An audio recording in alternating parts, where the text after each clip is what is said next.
Is it me, or does it like always seem that every July 4th it has to rain? I don't know. I don't know what it is, but as long as I can remember, every time like July 4th rolls around, we plan on setting off fireworks and whatnot.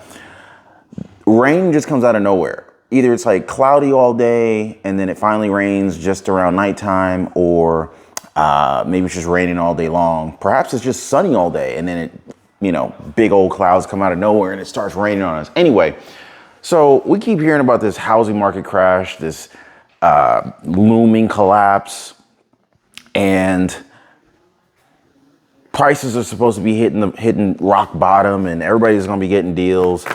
And I'm just not seeing it, y'all. I am seeing some pullback, but I'm not seeing this exaggerated crash that everyone else is talking about. Are we ever going to see this in the housing market? Is it ever going to happen, or is this all hype? Let me know what you guys are seeing in your areas. But for me, I don't really see exactly this fire and brimstone situation that we've been hearing so much about. But, of course, real estate is very local. Maybe your area is different than mine. I'm looking in a few different areas, and one of them is actually Florida. Looking to pick up some investment property out in Florida that we can both create, generate some income off of, but also be able to use for family vacations, essentially for free. So, but here's the case. Here's the situation, guys. There's a lot of different factors and variables that a lot of people are ignoring related to this housing market today versus the housing market of 2008. And I've said this for so many videos, and I've had so many different conversations with real estate agents, mortgage bankers, mortgage brokers, people in the housing industry, and just, people who are regular home buyers and investors like myself. This time is different, in my opinion. We didn't go into this housing boom with the same fundamentals and lending standards and criteria as were used back in 2008. That's one big factor that's different. But also baby boomers. There's a lot more baby boomers who are retired now or on the verge of retirement today than there were back in 2008. 20 years went by, basically. Well, maybe not 20 years. Let's see, 2008, what's that, 15 years? It's about 15 years, right? So, but that's a lot of time that has gone by. So a lot more people have retired from the baby boomer generation, right? And these people have accumulated wealth throughout their lives. Not everyone, but some were more diligent with wealth creation than others. A lot of people, yeah, they're living paycheck to paycheck and maybe have not built up that much wealth. But those baby boomers who did put away money into their 401ks, investment portfolios, they invested in ETFs, index funds and whatnot, like they got money. They have built portfolios that allow them to live off of this wealth, and they have the choice to live where they want to live. Now, where do they want to live? Well, I think a lot of older folks tend to want to live in warmer climates. I'm not in that age group yet, but based on what I'm hearing, what I'm seeing, seems like a lot of people want to move to warmer climates. That could be places like Florida, Arizona, maybe Texas, heck, maybe even Caribbean places for all I know. But, they also want to live in areas where the taxes are lower, and they want to move to these areas that better suit their own personal lifestyles, right? Maybe they want to play golf more times throughout the year than they might be able to play in a northern climate, right? So I know golf is pretty big in Florida. So I could see why baby boomers who have the money and want a warmer place to stay might want to live in Florida. And so this migration of older folks, baby boomers, to warmer climates, this can definitely create a demographic shift and ultimately reduce the number of houses for sale.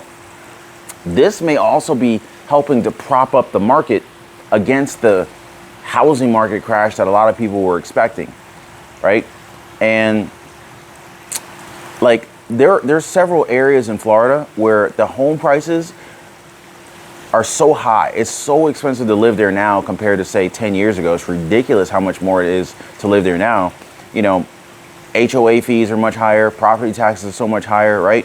But, you know, people are still on this notion, well, Florida doesn't have a state income tax and that's why I want to live there. Well, that should always be like one factor for why you might want to live there, but you never want to only look at one thing.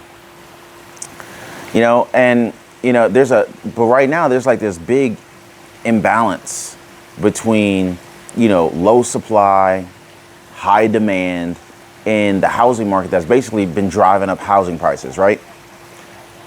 And based on what I'm seeing, homeowners are reluctant to give up their affordable mortgages only to trade them in for higher mortgages, right?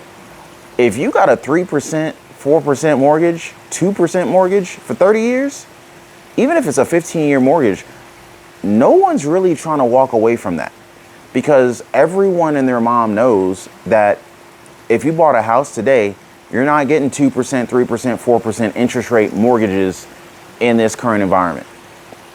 So what do? Well, a lot of people are like, well, I'm not walking away from this house because anything I buy today is going to be significantly more expensive today than it was a couple years ago. Prices are up and so are interest rates. It is a double-edged sword for anybody trying to buy today. I'm not saying like don't buy, but I'm just saying it's just more expensive today. So if it's more expensive today, does that mean that you should not buy? Well, it depends on your own personal situation. Let me ask you this. If it's more expensive today than it was, say, 2 years ago, I could see why you wouldn't want to buy. But let me ask you this. What if it was expected to be even more expensive 5 years from today? And 5 years from today, you might look at things now and be like, yo, today is when I should have bought. The deal was buying today. You know, I'm just thinking in trying to futuristically look back in hindsight, because there's some situations where you might look back and be like, dang, I should have bought back in 2023, you know? Assuming 2028 prices are much more expensive than 2023. Remains to be seen. But if you look at history, the trajectory of real estate values and prices are always going up, or have always gone up, I should say. Will they always go up going forward? That remains to be seen. But if you look at the charts, if you look at real estate prices have always gone up. There are brief periods of time over the last 100 years where real estate has pulled back. But if you look at the long-term trajectory of real estate, the prices have always gone in an upward movement. So, you know, what's going to cause that to change? I just don't see anything right now that's going to cause that to change significantly. But of course, you know, the future remains to be seen. Now, you got the combination of recession talks, and you've also got housing price uncertainty. This has caused a lot of home buyers to basically hold on to their properties, right? And the more home owners hold on to their properties, this exacerbates the housing shortage, right? Because if home builders are the only way you're going to get a new home, if home builders are the only way you're going to see properties hit the market because they're making new ones, and existing homeowners stop listing their properties, this is going to make the housing shortage way worse. So by people, basically, if you have a 2, 3, or 4% mortgage, I guarantee those are the types of properties that are going to be very rare to hit the market, because most people are just not willing to get rid of their properties. I'm willing to bet, and based on the statistics, it's supporting what I'm saying. I'm willing to bet that most people with 2, 3% mortgage rates right now, they would rather either stay there and keep their low interest rate, or B, buy a new property because they have the financial wherewithal to be able to pull it off, buy a new property and keep that low interest rate on their existing property. Maybe they rent it out to someone else and have someone else, basically cover their mortgage payment, and likely they're going to cash flow this property. If you're sitting on 2 to 3% interest rates, that would mean that you bought the house prior to 18 months ago. And so with housing prices so much more expensive, chances are it's very easy to cash flow that property. And that property will likely also help to offset the cost of whatever they're buying. So whatever profit they're making off of the current house that they have, if they happen to rent it out, it's going to help to offset the mortgage payment on what they are purchasing. So let's just say they're profiting an extra $1,000 a month. Well, that makes whatever they're looking to buy $1,000 per month less expensive. So there's that. And then of course you got, skyrocketing home prices, rising interest rates. They've also made it very difficult for many prospective buyers to even consider entering the market. All right. A lot of people who are waiting for prices to crash before buying, they're now realizing that affordability remains a barrier. And this is another reason why I'm always like, time in the market is better than timing the market. I used to trade stocks for many years, like 8 years.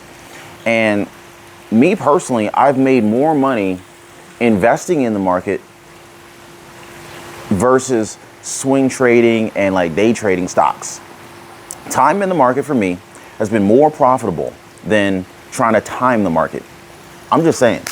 So, for all the house flippers out there right now kind of getting burned because people are not as interested in these higher interest rates, they're having to lower their prices to get sales, or they're having to offer concessions in order to try to get these properties sold that they had hoped to flip in a matter of months. So, but again, let me know what you guys are seeing in your area. By the way, if you guys are new to the channel, do your boy a favor, go ahead and drop a quick like for the video. Also, subscribe to the channel for more conversations and to hang out with me whenever I decide to upload videos. But yeah, so this housing shortage, it's coupled with population growth, right? This has created this ongoing imbalance in the market too. So it's a lot of different factors. The months of inventory available on the market. This is also a very important indicator of the supply-demand balance. Now, me personally, I do think that condos, for example, in parts of Florida Panhandle, I think that those are going to be coming down, and I'm seeing them come down. People aren't going to just keep chasing this higher and higher price point at the rate that it's going up. I just don't think that's going to continue. And again, a lot of the properties I've looked at, we've made some lowball offers and we got denied. Like the sellers didn't accept our offer. But it's funny, a lot of those properties are still sitting on the market. Some of these properties are sitting on the market 300 days on the market, 200 days on market. That's a long time. That is definitely showing that there is a lack of demand at the current price point. So it's only a matter of time before the balance between supply and demand begins to equalize, and then the amount of sales, home sales, start picking up again. So that is definitely something you want to take a look at. One of the things I always look at to know if I'm getting a good deal on a property is like, if I buy this property today and I go to rent this property out, am I going to be able to break even cash flow, or am I going to be in a negative equity or a negative cash flow situation? Now, if I'm putting 20% down on a property and this property leaves me in a negative cash flow situation, chances are I'm overpaying for that property. Now, this is just a, generalistic kind of statement that I'm saying. Every market is going to be different, but generally speaking, if I put 20% down on a property and I'm still negative cash flow on that property, chances are I'm overpaying for that property, and I'm not gonna run out and buy it. Why? Why would I do that? Why would I put 20% down on a property that I plan to, because see, even if I don't plan to rent the property out, anything can happen. So, I talk to a lot of clients who, they hire me to help them, get clarity in their lives from a financial standpoint, like, hey Ron, how do I get my first side hustle going? How do I start generating passive income? Like, I get people who reach out to me, for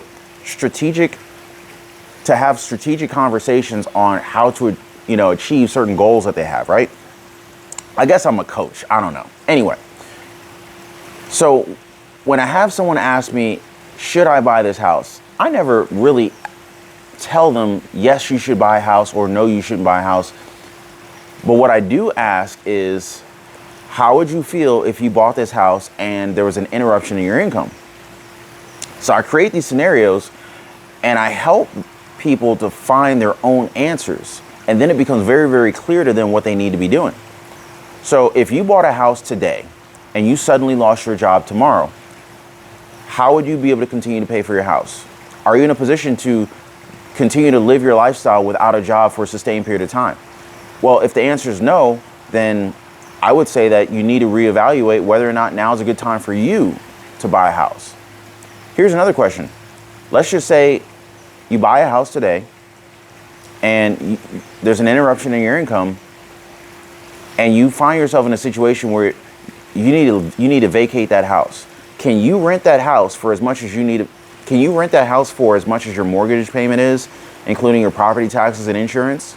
Well, if you can, well, that takes a lot of burden off your shoulders, because if you can, now you don't really have to worry about getting foreclosed on. Because if your mortgage payment is, say, $2,000 a month, but the average rent price for a property like yours is $2,100, $2,200, $2,300 a month, well, what do you have to worry about? Maybe you move back in with your parents. Maybe you just vacate the property. You figure out where you're going to stay later, but you can at least leverage the market to pay your mortgage, to make your mortgage payment through rent, in the event that things don't work out for you. But I know that, and this is kind of like one of the reasons why I was never really a big fan of jewelry, right? Years ago, I was shopping for an engagement ring for my wife, and the jeweler told me I need to spend, I forget what it was. It was some factor against how much money I made, right? So it's like, you need to spend 3 months salary on a ring. Or you need to spend 5 months salary on a ring. I don't remember what the figure was. I think it's the dumbest thing in the world. But I know for a fact that if I go to a jewelry store and I buy any kind of jewelry in there, I can't sell it for what I bought it for. And so you're basically getting into something where you're overpaying for whatever it is. And that will be the same thing with real estate. And if I can't sell it for what I bought it for, I'm not trying to buy it to begin with. If I can't leverage the market to rent from me for basically what my overhead cost is, to me, that's like the market silently telling me, hey, this is the price for the property. This is the real value of the property. So I kind of follow that guideline, that kind of metric. But I just want to share this. I just want to have this quick conversation with you guys because this is what I'm seeing. Drop me some comments down below. I think 2008's housing market is totally different from today. 2023 is just a lot different. But let me know what you guys think about this. Drop me some comments down below. And I'm going to catch you guys on the next one. Y'all be